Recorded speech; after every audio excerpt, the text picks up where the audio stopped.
જૂનાગઢમાં આ વર્ષે પણ દાતાર બાપુના ઉર્સની 3200 ફૂટની ઊંચાઈ પર ઉજવણી શરૂ થઈ છે અને જેમાં પ્રથમ ચંદન વિધિનો કાર્યક્રમ યોજાયો છે, જેમાં દાતાર બાપુ જે અમૂલ્ય આભૂષણો ધારણ કરતા હતા અને તેની ચંદન વિધિ મહંત ભીમ બાપુના હસ્તે કરાઈ છે। ગત મોડી રાત્રે દાતાર પર્વત ઉપર આ આભૂષણોની ચંદન વિધિ થઈ હતી અને જેમાં હજારોની સંખ્યામાં હિન્દુ મુસ્લિમ સમાજના લોકો ઉમટી પડ્યા હતા અને દાતાર બાપુના દર્શન કર્યા। ત્યારે આ ઉર્સ 4 દિવસ સુધી ચાલશે અને જેમાં વિવિધ પ્રસંગોનું પણ આયોજન કરવામાં આવ્યું છે।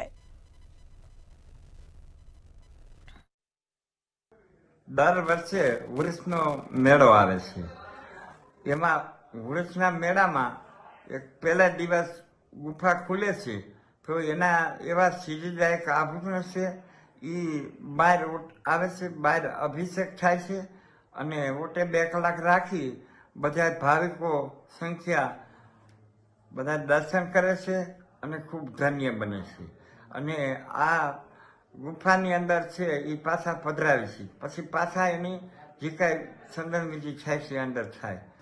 દાતાર એટલે જે માગે તે એનું નામ એ દાતાર। દરેક જ્ઞાતિના લોકો અહીંયા દર્શનાર્થે આવે છે, શ્રદ્ધાથી આવે છે અને દરેકના કામ પૂર્ણ થાય છે। એમાં બી આજે આ ઉર્સનો મેળો શરૂ થયો, એમાં પહેલો દિવસ એટલે ચંદન વિધિનો દિવસ। ચંદન વિધિ એટલે જે દાતાર બાપુના જે આભૂષણો છે એ મંદિરની અંદર મૂકવામાં આવેલા છે, જે વર્ષમાં એક જ વાર બહાર નીકળાય છે, એને પછી ફરી પાછા શાસ્ત્રોક્ત વિધિથી સ્નાન કરાવી અને ચંદન લેપ કરી ફરી પાછા મૂકવામાં આવે છે।